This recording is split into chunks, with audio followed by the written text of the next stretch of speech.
Hey guys, 10th and 12th ஸ்டாண்டர்டுக்கு தமிழ் சப்ஜெக்ட்ல one marks வந்து எப்பவுமே கிரியேட்டிவ் ஒன் மார்க் ஒரு 3 1 மார்க் ஆச்சும் கேட்டுறாங்க இல்லைங்களா?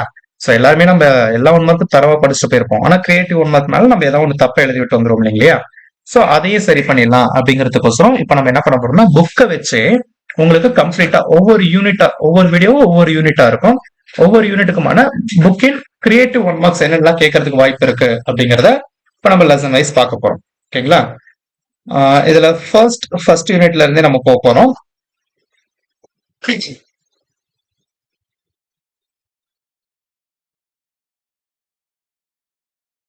ஓகே, ஃபர்ஸ்ட் யூனிட்ல நமக்கு அன்னை மொழியில இருந்து ஸ்டார்ட் ஆகுது இல்லைங்களா? ஸோ அன்னை மொழியில இருந்து நமக்கு ஏதாவது ஒன் மார்க் கேட்பாங்க அப்படின்னா நமக்கு காட்டுறவங்களுக்கு ஒன் பை ஒன்னா. சரி, ஓகே. அன்னை மொழியோட ஆசிரியர் யார் அப்படின்னு பாத்தீங்கன்னா பாவலரேறு பெருஞ்சித்திரனார். இது ஒரு ஒன் மார்க்கா கேட்கலாம். இதுக்கு அடுத்து நூல்வெளியில இருந்தா எப்பயுமே நமக்கு ஒன் மார்க்ஸ் அதிகமா வரும். இதுல நிறைய கொஸ்டின்ஸ் நமக்கு இருக்கு. பாவலரேறு பெருஞ்சித்திரனாரின் இயற்பெயர் யாது அப்படின்னா துரை ராசமாணிக்கம். இதுக்கு முன்னாடி துரை மாணிக்கம்னு கொடுத்திருப்பாங்க பழைய புக்ல. இப்போ வந்து துரை ராசமாணிக்கம் அப்படின்னு சொல்லிட்டு கம்ப்ளீட்டா கொடுத்துருக்காங்க, தெளிவா பாத்துக்கோங்க. அதுக்கப்புறம் பாவலரேறு பெருஞ்சித்திரன் நடத்திய இதழ்கள் யாவை அப்படின்னா தென்மொழி தமிழ் சிட்டு. தென்மொழி தமிழ் சிட்டு. இது கேட்கறதுக்கு அதிகமான வாய்ப்பு இருக்கு. அப்படி இல்லைன்னா கொஸ்டினை மாத்தி கேட்கலாம். துரை மாணிக்கம் என அழைக்கப்படுபவர் யார் அப்படின்னா யார் நம்ம எழுதணும்? பாவலரேறு பெருஞ்சித்திரனார் அப்படின்னு எழுதிடணும். ஓகேங்களா? அதுக்கடுத்து நூல்கள்லாம் படிச்சு வச்சுக்கோங்க. ஏன்னா ஏதோ ஒரு நூல்கள் கொடுத்துட்டு இதோட ஆசிரியர் யாருன்னு கேட்கலாம். அப்போ உலகியல் நூறு, பாவிய கொத்து, நூறாசிரியம், கனிச்சாறு, என் சுவை என்பது இதெல்லாமே இவர் எழுதின நூல்கள் தான். ஓகேங்களா? இதுக்கு அடுத்து இன்னொரு முக்கியமான ஒரு ஒன் மார்க் கொஸ்டின் என்னன்னா திருக்குறள் மெய்ப்பொருள் உரை தமிழுக்கு டேஷ் ஆக அமைந்துள்ளது. திருக்குறள் மெய்ப்பொருள் உரை தமிழுக்கு கருவூலமாய் அமைந்துள்ளது அப்படிங்கறது நம்ம எழுதணும். ஓகேங்களா? அடுத்து தமிழ் சொல்வளம் எடுத்துக்கிட்டோம்னு வச்சுக்கோங்களேன். இதுல நமக்கு மோஸ்டா ஒன்றும் பெருசா கொஸ்டின்ஸ் கிடையாது, இருந்தாலுமே நம்ம வந்து சொல்லிடலாம். ஒரு நாட்டின் வளமும் அங்கு வழங்கும் சொற்களின் வளமும் தொடர்புடையன அப்படின்னு சொன்னது யாருன்னா பாவனார். ஒரு நாட்டோட வளம் அங்க வழங்கக்கூடிய சொற்களுடைய வளம் இந்த ரெண்டுத்துக்கும் தொடர்பு இருக்கு அப்படின்னு சொன்னது யாருன்னா பாவனார் தான் சொன்னாரு. இது ஒரு ஒன் மார்க் கொஸ்டின், மார்க் பண்ணி வச்சுக்கோங்க. மொழி ஞாயிறு அப்படின்னு அழைக்கப்படுபவர் யார்? மொழி ஞாயிறு என அழைக்கப்படுபவர் யாருன்னா தேவநேய பாவனார். இதுக்கடுத்து இங்க இருக்கு பாருங்க. உலகத்திலேயே ஒரு மொழிக்காக உலக மாநாடு நடத்திய முதல் நாடு எது அப்படின்னு கேட்டாங்கன்னா மலேசியா. முதல் மொழி எது அப்படின்னு கேட்டாங்கன்னா தமிழ். ஓகேவா? இந்த ரெண்டு கேட்கலாம். இத சொன்னது யாரு அப்படின்னு கேட்டாங்கன்னா பன்மொழி புலவர் க அப்பாதுரையார் அப்படின்னு நம்ம எழுதலாம். இதுல இருந்து நமக்கு இன்னொரு ஒன் மார்க் கொஸ்டின் என்ன கேட்கலாம்னா பன்மொழி புலவர் என அழைக்கப்படுபவர் யார் அப்படின்னா க அப்பாதுரையார்.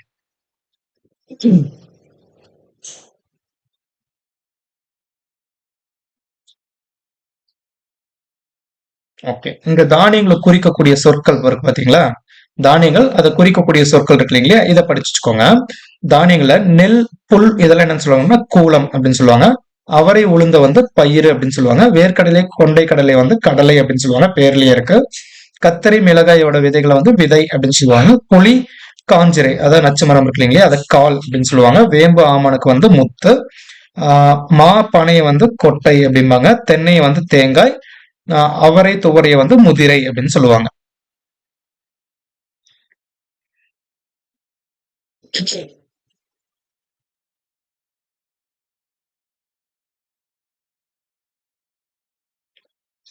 இதுக்கு அடுத்து நமக்கு மோஸ்ட் முக்கியமான கொஸ்டின் முதல் சொன்னதுதான் மொழி ஞாயிறன் அழைக்கப்படுவர் யார் அப்படின்னா பாவனை சாரி தேவனைய பாவனர்.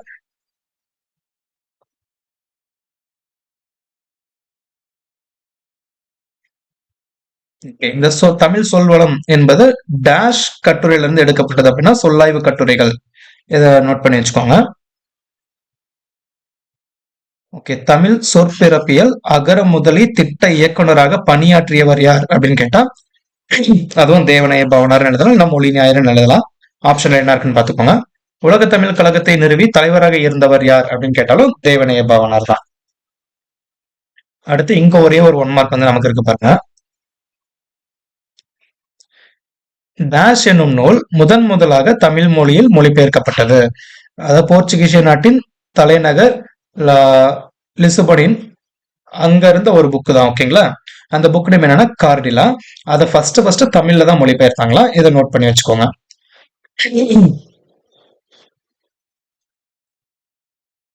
ஓகே, அடுத்து காலக்கணிதம். காலக்கணிதத்துல ஆசிரியர் பேரு நமக்கு என்னது, கண்ணதாசன். இது ஒரு 1 மார்க் கொஸ்டின்ல கேட்கறதுக்கு வாய்ப்பு இருக்கு. அதுக்கடுத்து இங்க இருக்கு பாருங்க, கண்ணதாசனின் இயற்பெயர் யாது அப்படின்னு கேட்டாங்கன்னா முத்தையா. கண்ணதாசனின் இயற்பெயர் யாது அப்படின்னு கேட்டீங்கன்னா முத்தையா. ஓகே, கலங்காதிரு மனமே என்ற பாடல் எழுதி இவர் திரைப்பட பாடலாசிரியரானார். கவிஞர் கண்ணதாசன் டேஷ் என்னும் பாடல் மூலம் திரைப்பட பாடலாசிரியரானார் அப்படின்னு கேட்டா கலங்காதிரு மனமே. இதை நோட் பண்ணி வச்சுக்கோங்க.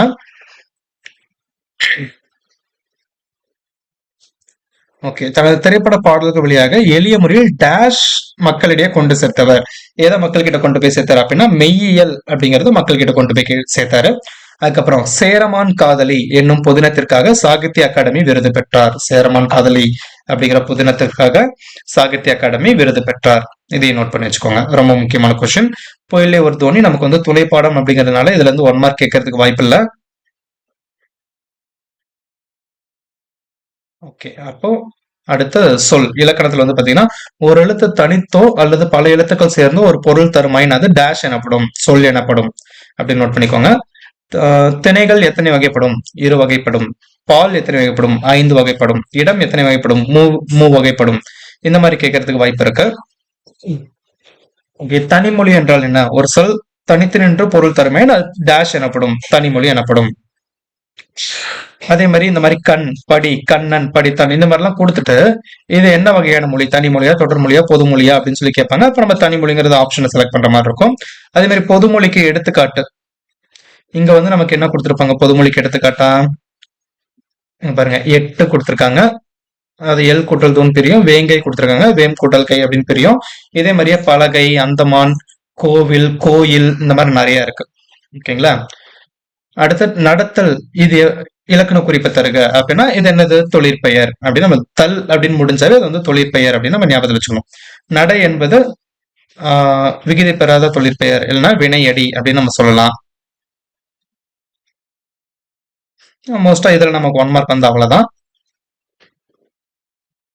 அதுக்கப்புறம் புக் பேக் 1 மார்க்ஸ் எல்லாமே கண்டிப்பா படிச்சிருப்பீங்க இல்லையா. இது இல்லாம நமக்கு இன்னும் வேற எங்க இருந்து 1 மார்க்ஸ் அதிகமா கேட்பாங்க அப்படின்னு பாத்தீங்கன்னா, அதை நம்ம எதிர்பார்க்காத ஒரு கொஸ்டின் அப்படின்னா இந்த டாபிக் தான். இங்க இருக்கு பாத்தீங்களா, சொல்ல அதோட கூட்டு பெயர் கேட்டிருக்காங்க இல்லையா. கல் அப்படின்னா அதோட கூட்டு பெயர் வந்து குவியல். பழம் அப்படின்னா குலை, புல் கட்டு, ஆடு மந்தை, ஆட்டு மந்தை. சோ இந்த மாதிரி வரும் இல்லையா, இதை நோட் பண்ணி வச்சுக்கோங்க. இன்னும் ரொம்ப நம்ம எதிர்பார்க்காம கேட்கிற ஒரு 1 மார்க் கொஸ்டின் அப்படின்னா லாஸ்டா கொடுத்துருப்பாங்க பாருங்க, இங்க இருக்கு பாத்தீங்களா. இதுலதான் எப்பயுமே நம்ம வந்து விட்டுருவோம். என்னன்னா ஒரு நூல் பேர் கொடுத்துட்டு அதோட ஆசிரியர் யாருன்னு கேட்பாங்க. அதுக்கு நம்ம இந்த அறிவை விரிவு செய்யிருக்கு இல்லைங்களே, இந்த டாபிக்கை பார்த்தாவே போதும். பாருங்க, நாம் ஏன் தமிழ் கற்க வேண்டும் அப்படிங்கிற நூலோட ஆசிரியர்னா முனைவர் சேதுமணி மணியன். பாருங்க, பேரும் பெருசா இருக்கு, ஆசிரியர் பேரும் பெருசா இருக்கு. ஓகே, தவறின்றி தமிழ் எழுதுவோம், தவறின்றி தமிழ் எழுதுவோம் அப்படிங்கிற நூலோட ஆசிரியர்னா நன்னன். பச்சை நிழல் உதயசங்கர், இது ரொம்ப ரொம்ப முக்கியமான கொஸ்டின் கேட்டிருக்காங்க, அதனால பாத்துக்கோங்க. ஓகே, பச்சை நிழல் எழுதுறது யாருன்னா உதயசங்கர். ஓகேங்களா. ஃபர்ஸ்ட் யூனிட்ல வந்து பாத்தீங்கன்னா நமக்கு இவ்வளவுதான் கிரியேட்டிவ் 1 மார்க்ஸ் வந்து இருக்கு. இதை நீங்க இப்ப தெளிவா பாத்துட்டீங்க அப்படின்னா ஃபர்ஸ்ட் யூனிட்ல இருந்து எந்த 1 மார்க் கேட்டாலும் உங்களால எழுத முடியும், அந்த அளவுக்கு ப்ரிப்பேர்டா இருப்பீங்க. ஓகேங்களா. இதே மாதிரி செகண்ட் யூனிட்ல இருந்து அப்படியே 1 by 1 ஒவ்வொரு யூனிட்டுக்குமே நம்ம வந்து வீடியோஸ் போட்டுக்கிட்டு தான் வருவோம்.